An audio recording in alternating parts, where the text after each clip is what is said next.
The Empowerment Show aims to equip individuals with the necessary tools, knowledge, and confidence to make informed decisions and take control of their lives. It also focuses on ensuring access to essential resources and the opportunities.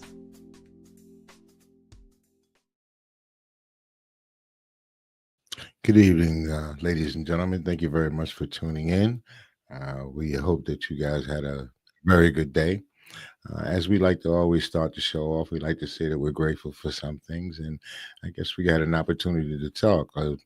Above ground is a good place to be, and that seems to be a good place to start. And every day you should always reach out and look for something to be grateful for. This evening, I have a couple of guests with me on this particular show. Let's see. Let's talk about Mr. Ronald Yates. Hey, what's going on, Yates? How you feeling, brother? I'm good, brother. How are you? I'm doing pretty well, man. I'm doing pretty well. Life is I can't complain about life at all. But I got a special guest, and she's gonna be coming on. And hey, here she is. Hey, Hello. how are you doing, Tara? How are you feeling this evening? Oh, I'm doing good. The budget's done. I'm tired, but Kendall, I wanted to wish you my deepest condolences on your dad. I just found out earlier. I'm so sorry. Yeah, right on. He Thank you. seems Thank you very wonderful. much. Yeah, he was a pretty cool guy. He's a pretty good guy. Anyway, so how are we doing this evening? I'm doing good. How are you doing? How are you doing, Ron? I'm doing well, thank you. Good. And I'm glad to hear that the budget has finally been settled here in the Commonwealth. Yes, it wasn't everything that we, the Democrats, wanted, but we do have a divided government, but it's a pretty good, very good budget, and I'm pretty proud of it. So I have kind of the cliff notes on what we did and some of the things that we didn't get, which, I'm not happy about, but I'm so happy with the other things that's part of a divided government. You have to give and take. You know what I mean? So that's how we have to get it done. Compromise. Well, I what were just some of the sticking points in the budget? Climate and schools. Hmm. I got a So little clip I just want to show you guys about what Josh Shapiro had to say about the budget and what he did okay. today. Okay, hang on. Here we go. Representative Greg Vitale talking there. At long last, Governor Josh Shapiro on Wednesday signing a budget.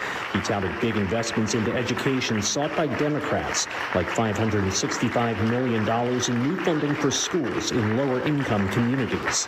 We stayed at the table, and we all stood up for the things that mattered most. Look, I could have stood here on June 30th and brought you a budget that looked really different, that didn't have education funding, that didn't focus on our workforce development, that didn't have a tax credit for working families, that didn't fund the needs of our farmers, and a whole lot more. Republicans touted permitting reform they say will help make it easier for energy producers to do business and hire people in Pennsylvania, as well as exiting the regional greenhouse gas initiative. We've enacted historic reforms that I believe are going to unleash the promise of Pennsylvania at the end of the day, because we've sent a crystal clear message to job creators and to families that we are open for business and we want you living, working, and raising your families here in this Commonwealth.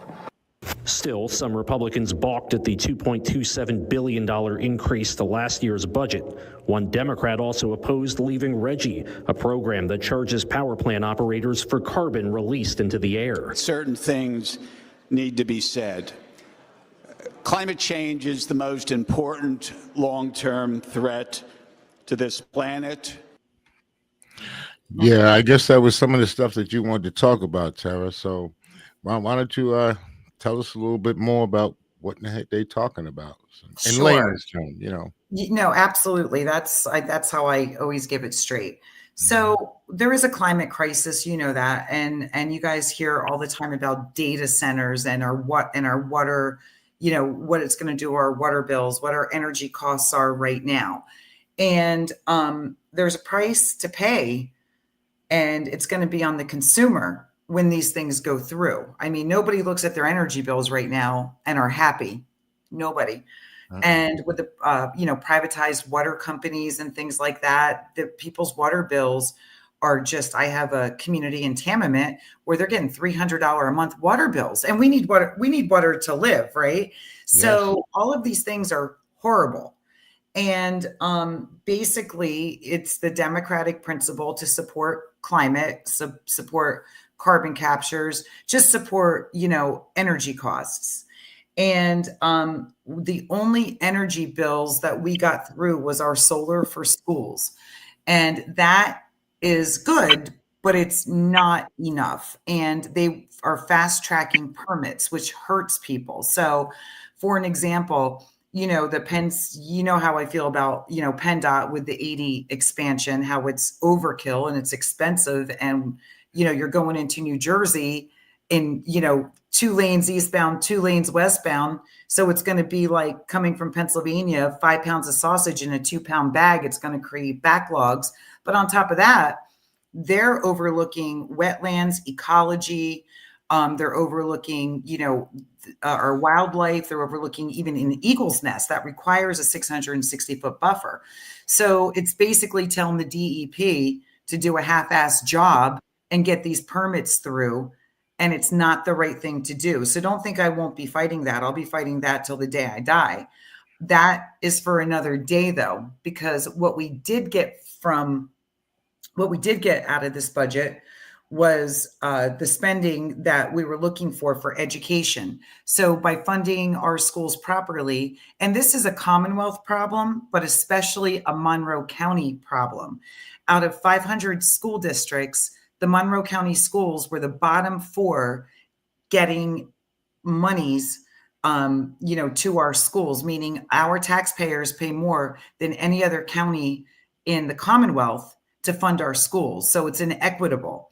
So starting last year, we started taking the money that we're giving for the 500 school districts, and we're giving them to those that haven't gotten over the last 20 years. And make no mistake, I have friends on the other side of the aisle. I'm a Democrat.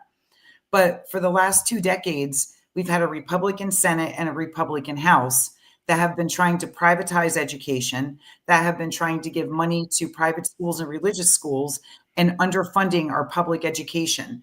And as House Democrats, we have put a stop to that. And we did what the Commonwealth Court told us to do in 2023, and that's to fund our schools equitably. So historic investments in Monroe County schools. With that, we did it last year for the first time. We are so underfunded.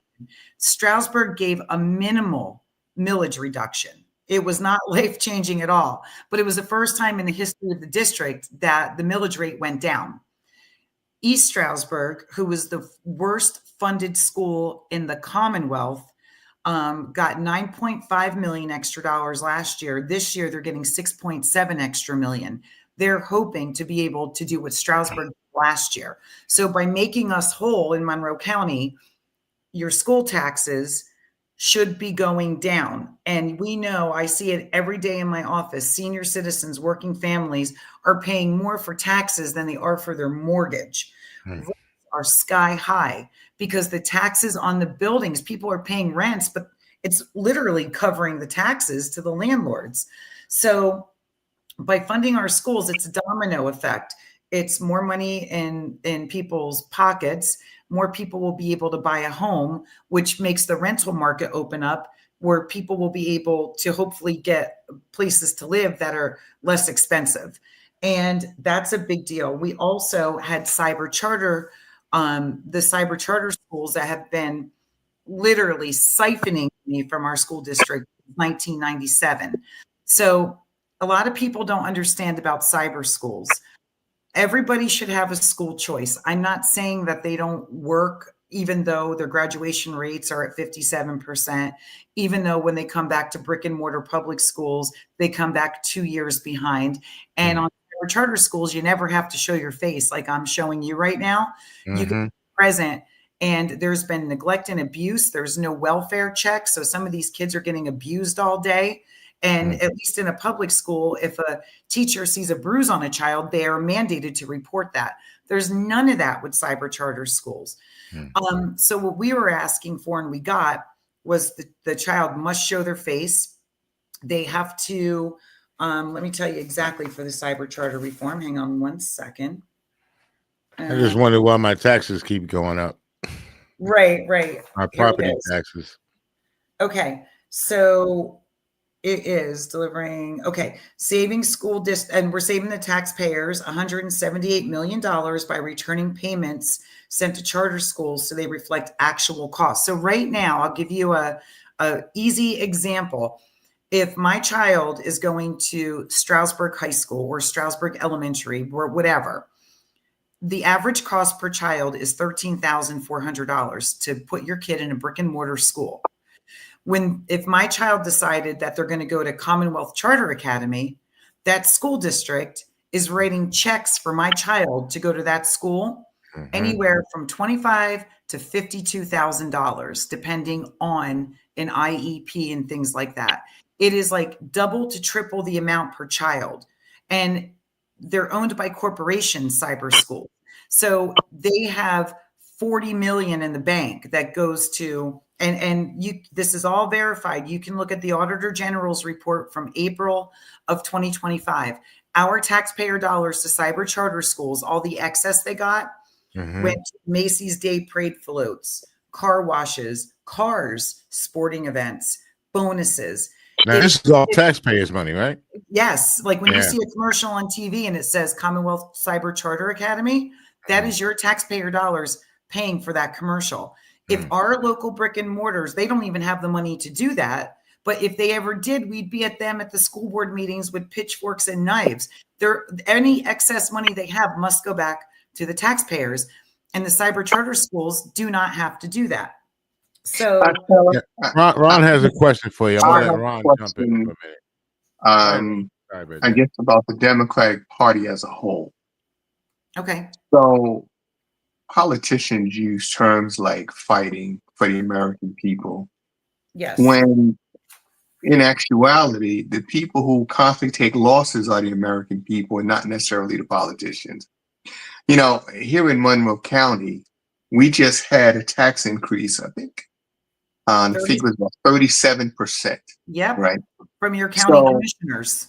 Right. So for people on a fixed income, particularly the elderly and the poor, it's going to drive them out of Monroe County. So people might say they're fighting, but these people are losing. I currently work for Scranton School District. Very underfunded district, by the way. Very underfunded. Yes. And it was getting close to the wire where the superintendent was sending around emails saying that unless we settle this budget soon, we'll run out of money and we'll have to take emergency loans, high interest loans. Which, you know, we keep hearing, you know, this talk of fighting. Yet I left the Democratic Party probably 25 years ago. Of course, I didn't become a Republican, but I became an independent because I saw so many similarities between the parties, one. And the other thing is that, case in point, this recent government shutdown, it seems as if the Democrats acquiesced and said, okay, we want to get the government open, but at what cost? The government is now, well, it was never really shut down because Congress, the president, and the other members of the political people up in Washington, they were getting their checks. So it's easy for them to shut down the government and go home and not debate the will of the American people. Now that the government is quote unquote open again, those people that were fired by the Trump administration, they're never going to have a job again unless they go to court. And there's a court in this country that isn't under the thumb of Donald Trump that will give them a fair hearing. These people that went months without a paycheck, at least a month without a paycheck. More. What else people supposed to do in go a terms week of without a paycheck, right? I mean, I'm with you. right? What I else got a are you supposed buddy to do that in works for terms of FAA, paying? and he was out. Didn't get paid the whole time. He worked the whole Exactly. furlough. Yep. Yeah. And there's been no definitive answer. And if they will get the back pay that they deserve, some people went to work without Yeah. getting paid. They're supposed to get the back pay. They better get the back pay. But what did that do Well, for them over the last 30 days, right? 42 days.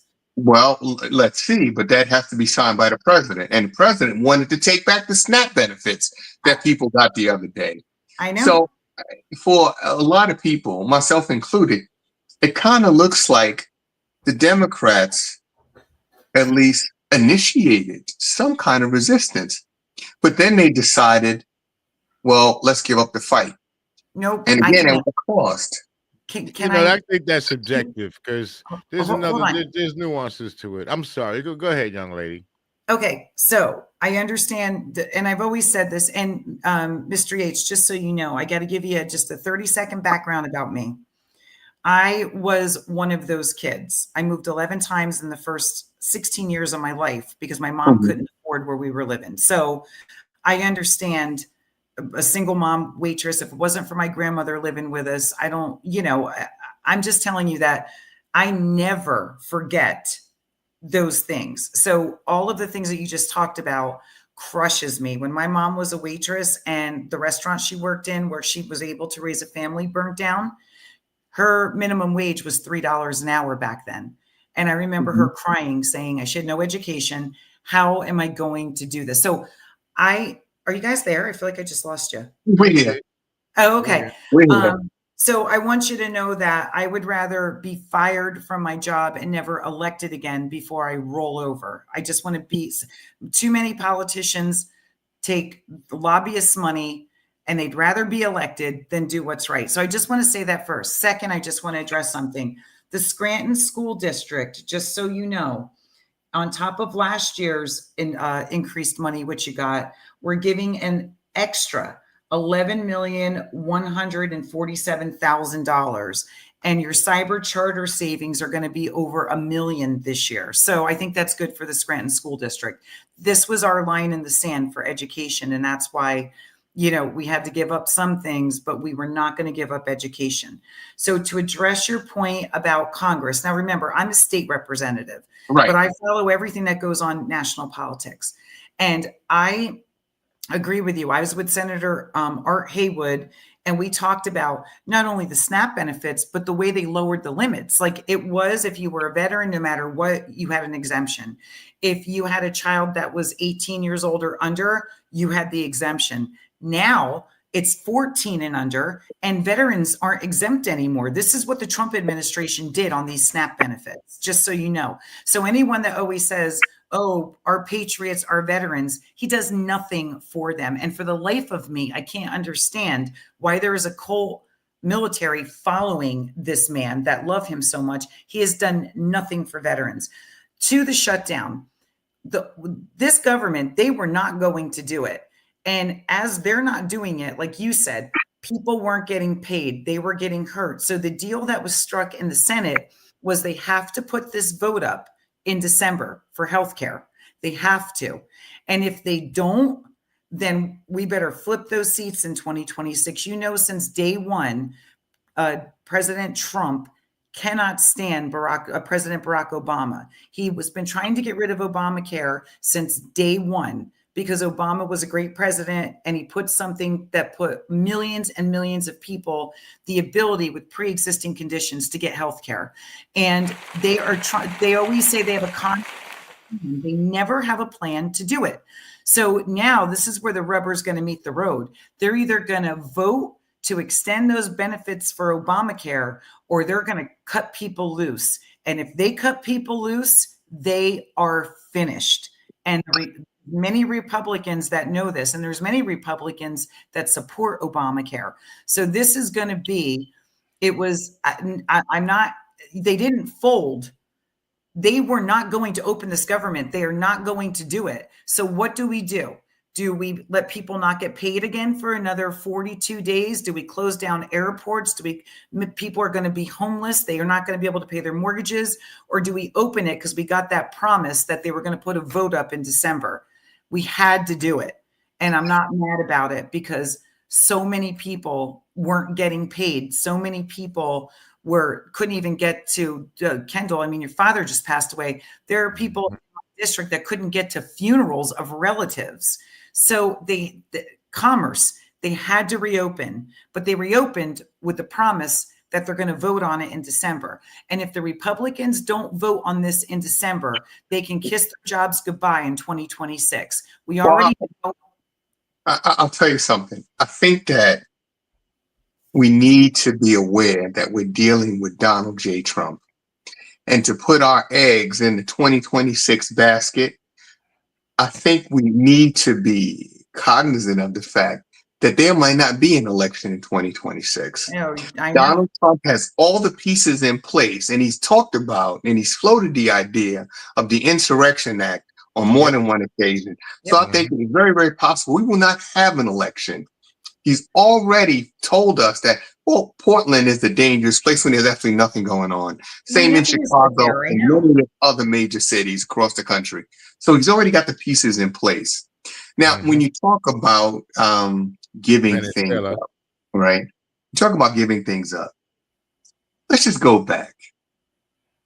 My parents were both Democrats. I was a Democrat because they said, well, Democrats are for the working class.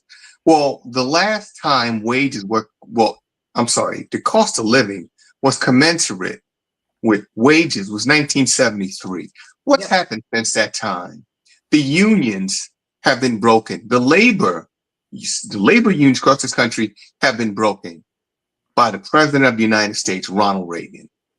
We've lost benefits like health care, like pensions. So for the American people, he closed state hospitals. He just let people loose. He cut federal programming everywhere. I agree with you. We're still having a problem with air traffic controllers. And here in the state of Pennsylvania, we had a huge company called Bethlehem Steel, made high quality steel and provided jobs for generations of Pennsylvanians. Bethlehem Steel is gone. And the problem is those decisions were made by corporate America, but they were signed off by both sides of the aisle. So now we have a problem here where Donald Trump was elected because he was not a politician. The people said they're tired of the status quo. And I think last Tuesday, the election, it was great for the Democrats, but I think they're missing the mark. I think what we need to be aware of, this is not a vote for the Democratic Party. It's a vote against Donald Trump and his policies. And this is also an indication that people want real change. They're tired of voting for the same people. How long has Schumer been there? I mean, I love Maxine Waters. She's been there, right? So we need some new blood. That's why they elected a guy born in Africa, a Muslim who's a socialist in New York City, because people are so desperate for new leadership and new ideas that they're willing to put in a socialist in the largest city in America. And down in Virginia, you have two women running the show. I applaud what's going on in Virginia.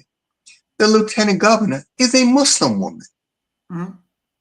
Even though in this country we have Islamophobia, we have xenophobia, the American people are saying, look, we're trying to get past this. Enough is enough. Right. I mean, we can bomb Japan and flatten cities, and now we can have a working relationship with Japan. But two people sitting in the same building, one wearing a red tie, one wearing a blue tie, you mean to tell me you can't get together and solve some of the problems in this country? Yeah. And the people are tired. So you're all right. I'm gonna have to cut in, guys. We have to run that little commercial. I gotta do my. Gotta pay the bills. All right, give us about 30 seconds. All right. You got it.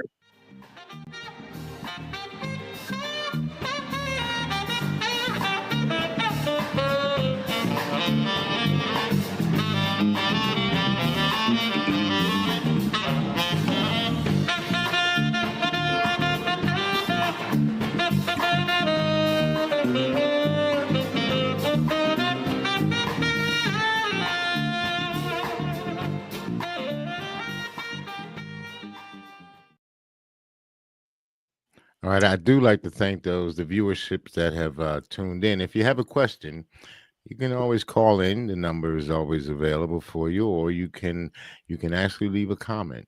Okay, and the comments are live. So if you leave it there now, we can read your comment on the air.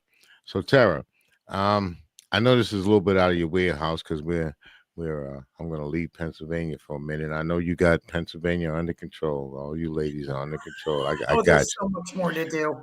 you. Yeah. I want to ask you about the Venezuela situation. The man's move. He moves the ships out there. Are we getting ready to go to war against Venezuela? I don't know what Donald Trump's doing. He's got distractions every single second because when something comes up and the American people are upset, he goes and does something else. It's it's really, when Mr. Yates spoke and said, "Are we even going to have an election?" He's right. I don't know, and I can't for the life of me, besides the people that wrote Project 2020, Project 2025. The Heritage Foundation. Yeah. Yeah, there's another thing. All these big, beautiful bills don't go into effect till after next year's midterms because they know they're going to crush the American people. I don't know what this guy is going to do. But every time I think people are smarter than that, politicians are smarter than that, they fall in line. And it's scary. I don't know what to say, Kendall. I really don't. I don't have an answer for what he's going to do. I don't know what he's going to do next. I don't know. I mean, what was it? 3 months ago, they were going to put hotels up in Gaza. in Gaza. And then, and then Ukraine was the enemy, and then Ukraine isn't the enemy anymore, and he's in love with Vladimir Putin. I just don't know with this guy. I think he's unhinged, and I think he's got horrible people around him. You know what? I think the answer to Kendall's question is, are we going to war with Venezuela? I think we are at war with Venezuela. We have been killing Venezuelans for months now. I think we're up to 41 lives we've taken with no justification, provocation, 78. or evidence. 78. Okay, 78 with no evidence that there was ever so much as, And rock of cocaine. Bombing happened without Congress. They didn't even know about it. Right. So, when you say Donald Trump is unhinged, I think that Donald Trump is not a smart man, but he's a crafty man. And he knows his audience. And he knows what he can get away with. And thus far, there's been very little pushback, right? When Donald Trump was running for office, there was something he said that we really didn't focus on, and we probably should have paid closer attention to. Donald Trump said, "I'll only be a dictator on day one." Well, if you have authoritarian powers on day one, what do you do on day two with those powers? You just surrender them? Donald Trump pretty much told us what he was going to do. In fact, in his first term, there were many, his cabinet was a revolving door. And there were people in the cabinet who warned us, hey, this guy is an authoritarian. And yet the American people wanted to put him back. Or should I say the American people and some other mechanisms, let's say things like voter fraud, potential voter fraud, because Trump, I think at some point in one of his clips said, well, we stole the election, right? I think he's come out and admitted that. But in terms of pushback against Donald Trump, I think that for the Democrats, at this point, the Republicans are pretty much, at least many of them, you can't really reason with them. But for the Democratic Party, I think now this election should send a clear mandate to the Democrats. We need new voices within the party. We need new blood. We need new direction. And we need people who are willing to stand up to Trump and be forceful. Have you heard of Malcolm Kenyatta? Have you heard of him? Malcolm Kenyatta? Yes, I from love, Philadelphia. yeah, I I'm love familiar Yeah. with it. State Senate. Oh, Yes. you were talking about the new blood. I just listened to that young man. He's one of the best speakers ever, Kendall. Oh my, Mhm. my. He was incredible with that speech, and he laid it out, and he, just put it right out there. I'm just telling Yeah. you, it was a great speech. I But could listen to him to the whole thing. that's one of those young people that we're talking about that you talk about that's bringing in new blood. Also, what was it? The great grandson of Robert F. Kennedy Jr. He's also Schlossberg. put his hand in, and John F. also Kennedy. It's Yeah, right, John you're F. talking John. about Yeah, Schlossberg from New York. yeah. Yeah. But He's like 32 years old or something like Hmm. that. He throwing his hat into the ring. So there's a what, lot of young people throwing their hats into the ring. And I sit in the Pennsylvania House of Representatives, and I'm 54 years old. And there's a lot of young, bright, awesome, awesome people. And Malcolm is one of them. hmm And I can tell you that, look, there's still some people that are out there that are great. They're older.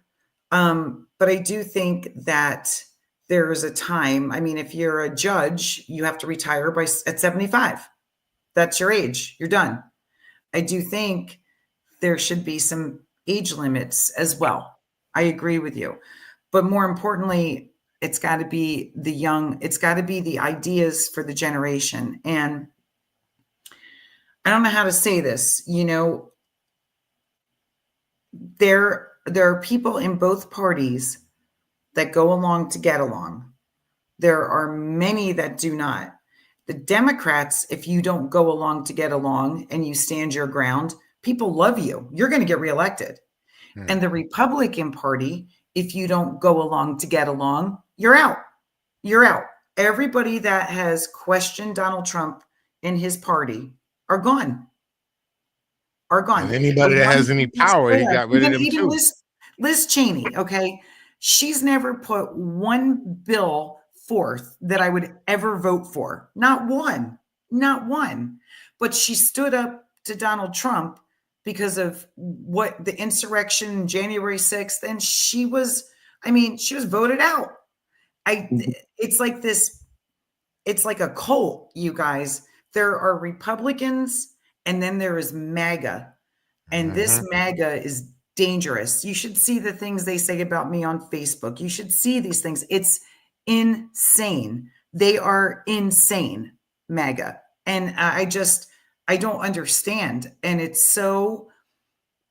doesn't matter what this guy does, they protect him. And I've never seen anything like it. And I hope to God when he's long gone, I never will. But understand that this started happening under Newt Gingrich. When Obama got elected, he had a sign up under new management. I don't care what this guy wants. We're voting no. Do you remember that? Yeah, I remember Yes. that. Just say no. And that is when the real divide got even worse, if you can imagine. Well, Just actually, you said Newt Gingrich. I think it was John Boehner, actually. well, he was the Speaker of the House. Newt Gingrich was ahead of the Republican Party. Mhm.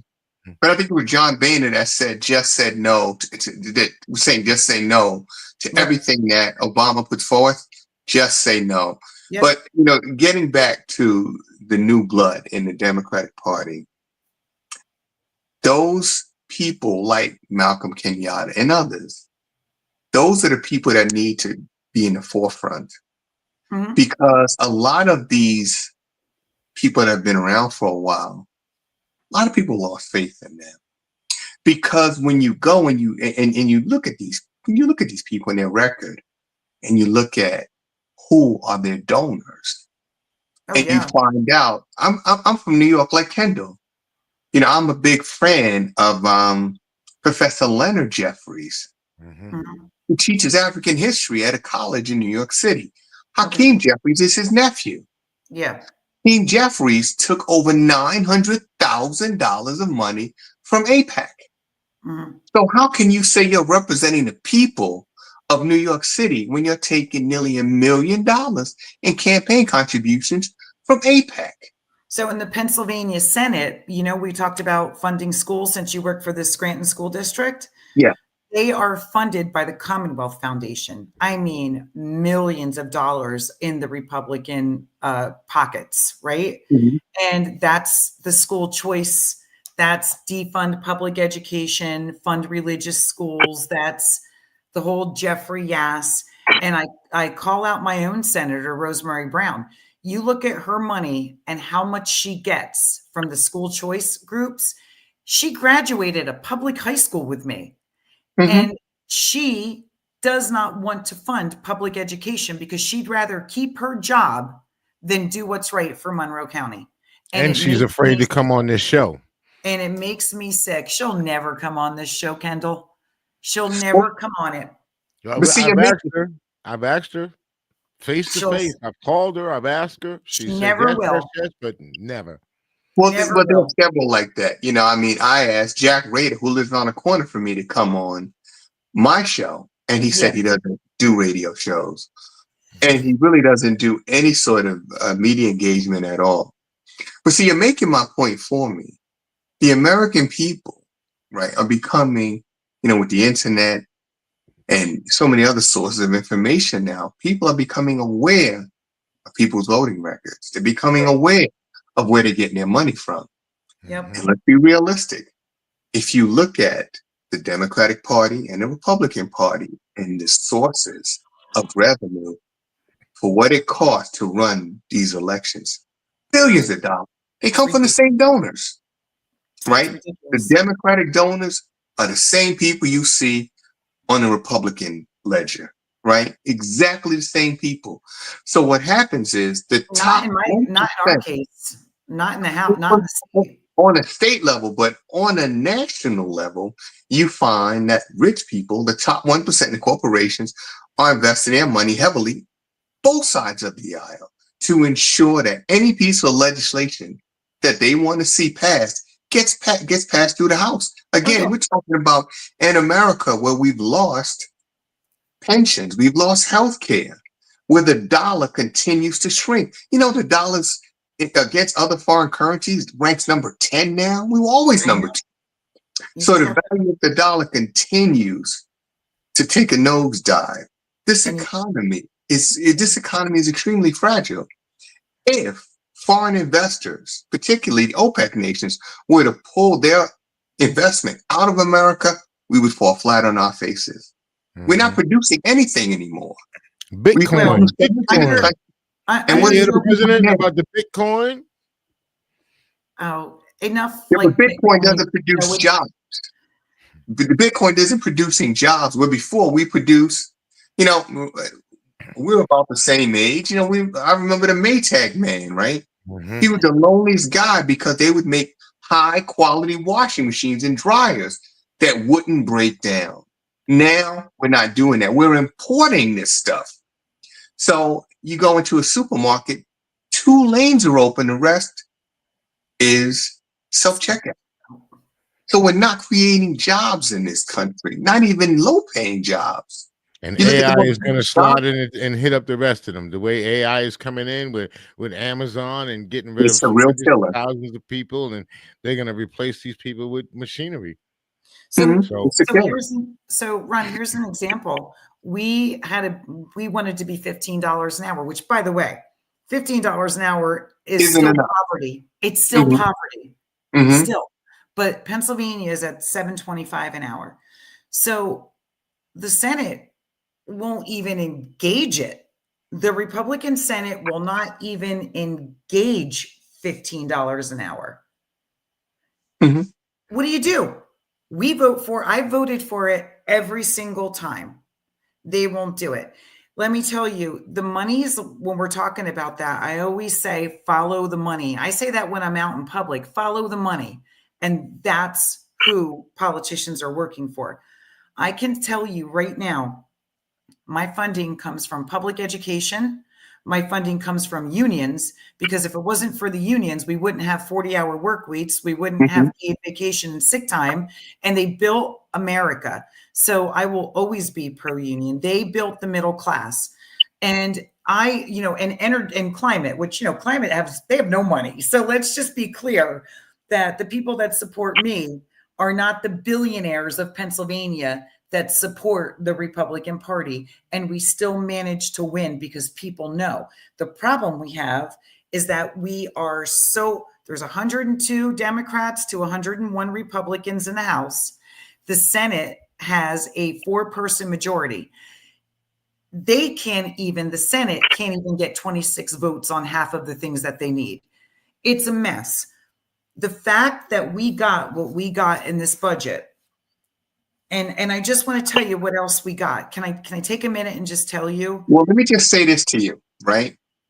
I'm going to give you a recipe for the Democrats to win if there's an election in 2026. For the older people in this country, they're pretty much set in their ways. They're going to vote up and down the slate, be a Democrat or Republican.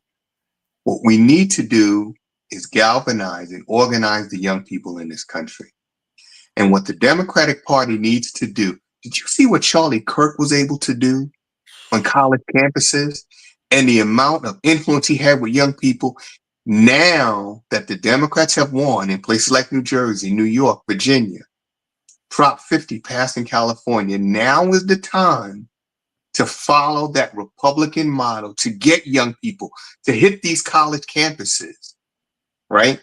Who are going to have, I don't want to say a far left perspective. Most people in this country are centrist. If you're going to have these young people engaged, and that's what you need in these upcoming elections, those are the new voices that are going to lead this country. And Charlie Kirk was going from one college campus to the other. He was out there on his own platform, on these college campuses, and he was creating the next generation of far-right Republicans. Now the Democrats have a chance to reverse that trend. Let's see what happens. I have 2 things to say about that.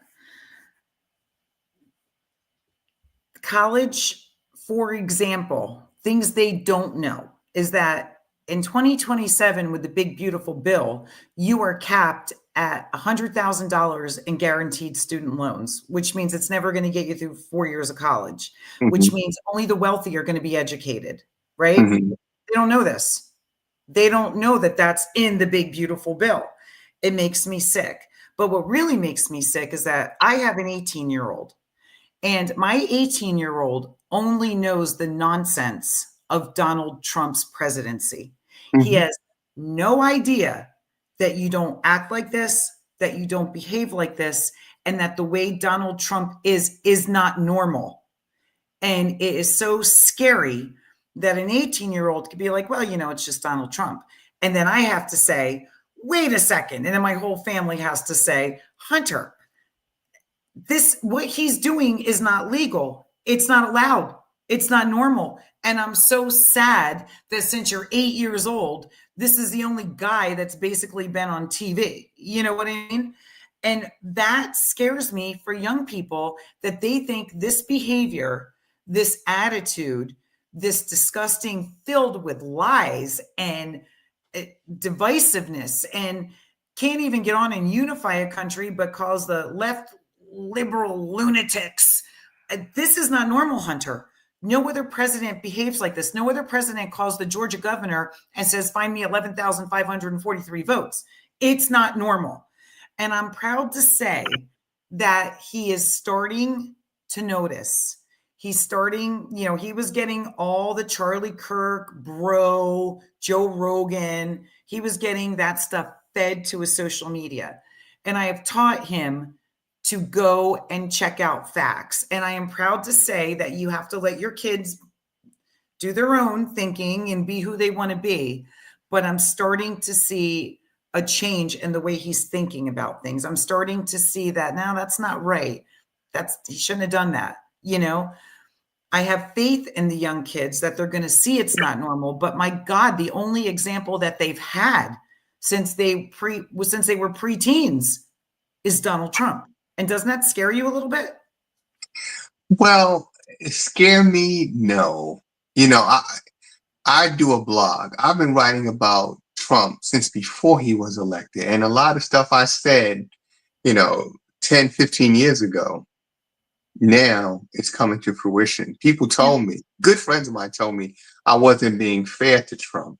Now those same people are saying maybe you didn't go far enough in your writing.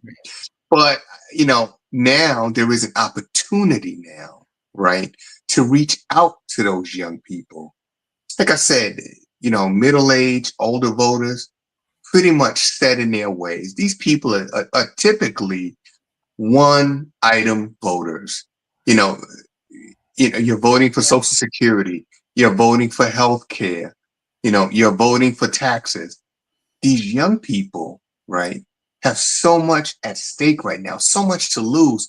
Here in Northeast Pennsylvania, Monroe County, for these kids who are going to graduate from ESU, from Penn State, and from colleges across the Commonwealth, they can't come back to Monroe County to get a decent job where they're going to work, where they can make enough money to maybe one day buy a house, send a kid to college, save some money. I agree. Most of us in this country are living paycheck to paycheck. I agree. And that's because, right, we, the American people, went to sleep, put our trust in politicians. Politicians got in bed with corporate America, and the result is the wealth gap is increasing exponentially. So now one of the fastest growing populations in this country is the billionaire class. Yeah. But the billionaires are growing, so are the ranks of the poor. And Hey, Ron, I hate to cut you off, but the clock is ticking, and we have another show that will be coming on in a few minutes, Sharing Your Life with Chris Mathis. Tara, thank you again. Thank you so much for coming on to the show. You've been always a bucket full of information, if you want to say, and congratulations to Mr. Johnson. Well, thank you, on his victory. Kendall, I just need 15 seconds. Okay. We are giving whatever your federal tax credit is, whether it's for dependents or childcare. Pennsylvania is doing an extra 10% on that. We invest in billions of dollars in managed care for intellectual disabilities. We put over $100 million into mental health. Businesses, we're investing more than $100 million in job creation, innovation, supporting entrepreneurs, investing in working communities. So there's a lot more in this budget that does some of the things that we're talking about. It's still not affordable. It's still an awful time to, unless you're a billionaire, you're middle class or lower middle class or in poverty. And I agree with you. I see it every day. I want change. And I think that Tuesday night gave me some hope that there is going to be some change. And I think the Republican Party saw it in Pennsylvania, because for us to give us what they gave us, it's unprecedented. So I just want to be clear that there is a message, and the voters are loud and clear. There was a Lancaster senator that was a plus 24, Donald Trump in 2024. A Democratic Lancaster senator won that election in a special election. It's happening. It's happening. And we just got to keep fighting for these things to make things better. And that's where I fall. And I do believe that whether you're elderly, middle-aged, or young, people will switch votes. And I know they do, because in a Donald Trump year, I won by 15 points. I had over 1,000 people vote Republican straight down the line and went over to me. And I know who they are. And I said, why? And people tell me, I voted for you. You're the first Democrat I ever voted for. And I'm like, why? Like, what did I do? They said, we know you. You tell the truth. You show up. And even if we don't like your answer, you're respectful and you call us back. And I think that is the key to connecting with your constituents. You might not like the way they vote, but if they have an issue, you want to help them with their problems, and people do appreciate that. Well, Sarah, I thank you for coming on. It's rare to get a politician that will come on and be candid and be open and be transparent. So I thank you for that. Well, it was really great talking to you tonight. You're a wealth of information. I hope we get to do this show again, because it was really, really interesting. And thank you for having me. And thank you for all you do, Mr. Yates. It sounds to me like you are an advocate for what's right, whether you're a Republican, Democrat, Independent, Green, Libertarian. So I thank you for that. Thank you. Kendall, you All right. know I love you. Yeah, I love you guys too. Let me close out the show. Okay.